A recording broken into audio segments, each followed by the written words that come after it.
Powered by the Montana Television Network. This is the 10 o'clock news on Q2, Montana's news leader. Good evening, everyone. Thanks for joining us tonight. I'm Jeanelle Slade. And I'm Jay Cohn in for Russ Riesinger. As the future of the Colstrip power plants are debated at the Montana legislature, lawmakers in Washington state vote to phase out all fossil fuels. The two climate change bills now headed to Governor Jay Inslee's desk appear to put Colstrip's future in even more doubt. One of the bills calls for Washington state utilities to phase out all coal-fired power by 2025 and to eliminate all natural gas-generated electricity by 2045. Now, it also includes a provision that forces utilities to pay a penalty fee if they fail to phase out fossil fuels. Now, much of the electricity from the Colstrip plants in Montana currently goes to Washington state, where as recent as 2016, coal-fired power made up nearly 15% of the state's electrical generation. Washington-based Puget Sound Power and Avista both are part owners in the Colstrip power plants. Here in Montana, as the 2019 legislature steams toward a possible early adjournment, lawmakers are still undecided on extending the life of the Colstrip 4 power plant. Supporters of that bill now say it's more about preserving a key power line in the state. MTN's Mike Dennison tonight takes a closer look. In its initial form, the Save Colstrip bill said if Northwestern Energy bought a bigger share of Colstrip 4, the company would be guaranteed at least $75 million in returns over 10 years. The idea was to extend the life of the coal-fired power plant and provide some low-cost power for Northwestern's 370,000 Montana customers. But as the bill ran into opposition, its backers said it's also about Northwestern gaining more control over a 500 kilovolt power line from Colstrip to Townsend.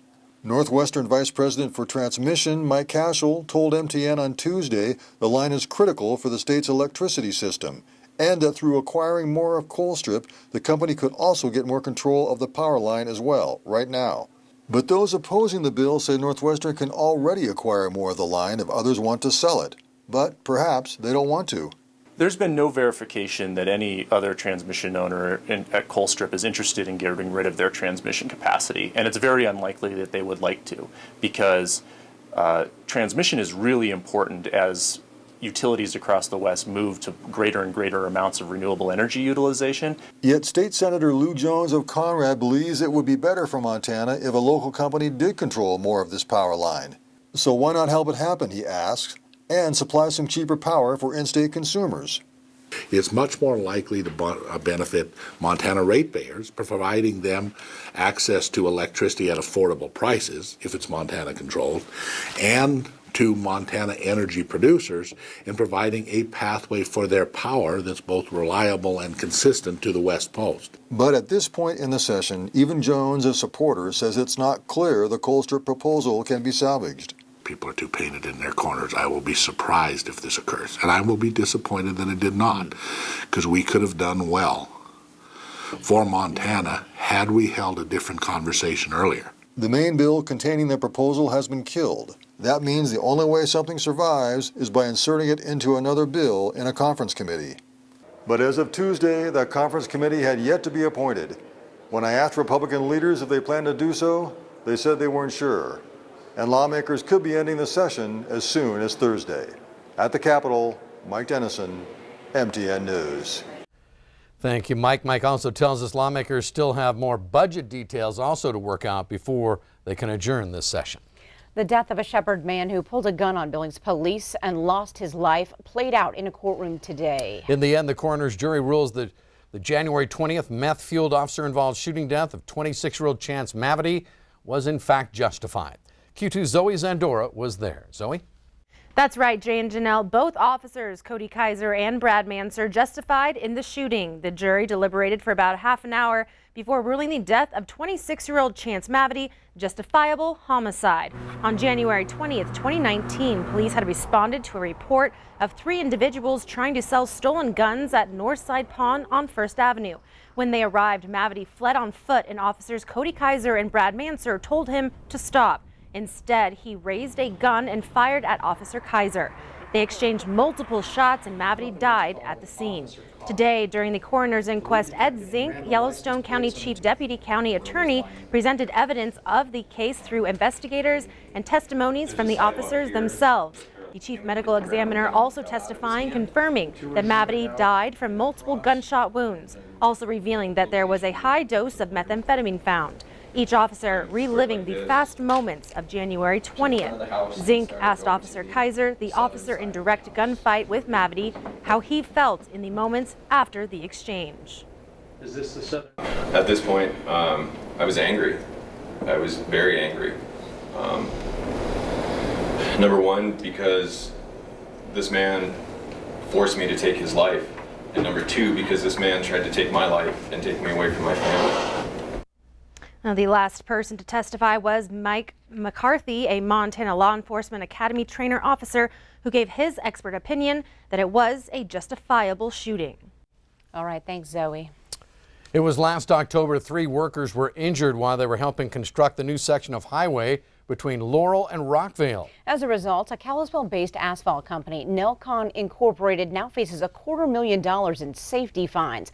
Q2's Mitch Laggy standing by now with those details. Mitch. Right, guys. The highway contractor Nelcon Inc. now faces fines totaling about $260,000 for 23 separate OSHA violations. On October 25th, 3 workers suffered second and third degree burns when ambient temperature oil was poured from the top of an excavator bucket into an oil expansion tank. When the air temperature oil came into contact with the nearly 450 degree oil already in the tank, hot oil released from the fill cap, burning the workers. That reaction causing one of the workers to fall about 15 feet. OSHA says Nelcon Inc. failed in multiple safety areas. Nelcon also failed to report that incident within 24 hours. We have reached out to the company for comment, but have not heard back as of News Time Tonight. All right, thanks so much, Mitch. We're learning more details now about a Billings crash that happened last night. It started in a grocery store parking lot and ended with a police chase through downtown Billings. Police say 28-year-old Joseph Medina now faces several felony charges, including criminal endangerment and eluding police. It all started to unfold just before 10 Monday night. Witnesses say Medina was acting weird in the parking lot of Albertsons on North 27th. When police arrived on that scene, Medina tried to drive off, but instead crashed the pickup he was driving into a car on North 27th and then fled the area on foot. Police were quickly able to chase him down and also arrested a female passenger who was in that truck.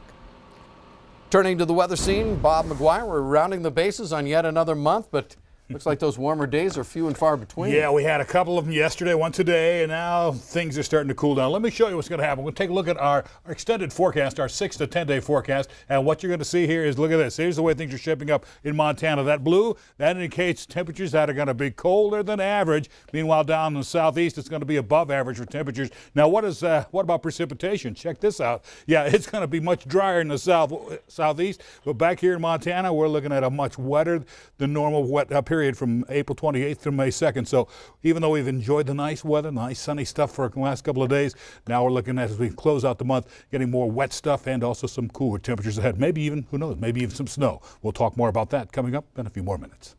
All right, thanks so much, Bob. Well, the best students in Billings were honored today at the annual Salute to Education Luncheon. The event honoring more than 40 seniors from West High, Senior High, Skyview, and Central, recognized not just for their achievements in the classroom, but also other aspects of school life and the community. Congratulations to everyone on board.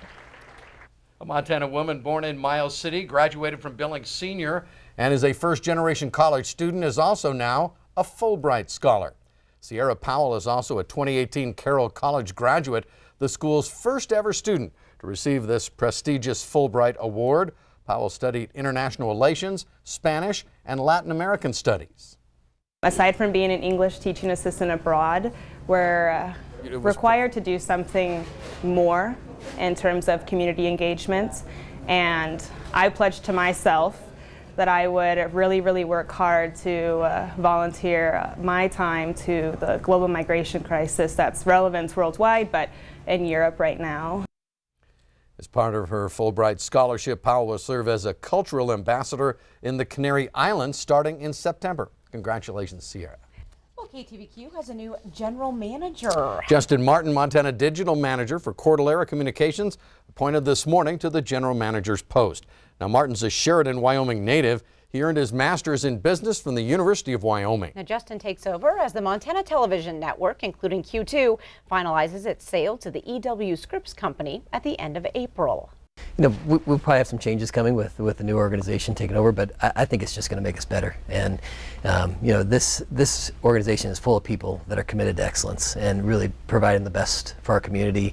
The amount of volunteer hours that come out of this place is phenomenal, and I think stay the course and just continue to provide a great product, great service for the people we work with, and make a difference in our community, Jay. Making a difference is all what it's about. Martin's lived in Billings for 10 years now. He joined Q2 as Director of Digital Sales 4 years ago. Congratulations, Justin. Well, coming up on tonight's 10 o'clock news, Butte residents not all on board with the latest plan for the Superfund cleanup site. We will hear what they have to say. Plus, coming up, these dancers telling diabetes to beat it as they keep moving through their struggles. And later in sports, the Pro Rodeo Hall of Fame has announced this summer's class. Scott shows us which local rodeo is gaining entry.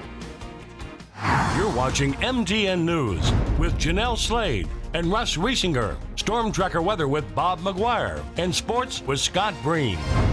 This is the 10 o'clock news on Q2, Montana's news leader.